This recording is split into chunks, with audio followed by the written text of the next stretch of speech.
Hey everyone, welcome back to the channel.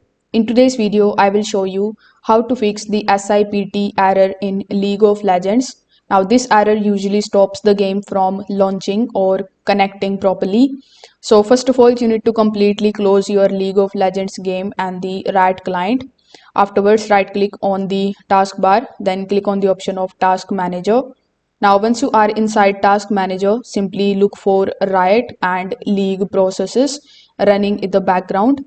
Now, once you are able to find these, you just have to right click on that and click on the option of the End Task. Once this step is done, you just have to click on the Start button here on your PC. Afterwards, click on the Power button and then click on this Restart button. Basically, you just have to restart your computer to refresh your system services. After restart, simply open Riot Client and run it as administrator. Then try launching the game again.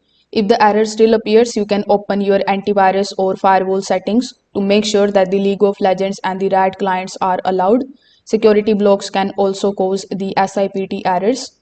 Now you can also check for your internet connection by clicking on this Wi-Fi icon here in the bottom. You can turn on this airplane mode and turn it back off, and this way you can just have an improvement in the internet connection. If you are using any kind of VPNs, just make sure that you disable it because the VPNs can interfere with the Riot servers and triggers this problem. So if this video helped you out, make sure that you like this video and subscribe to the channel. Thanks for watching.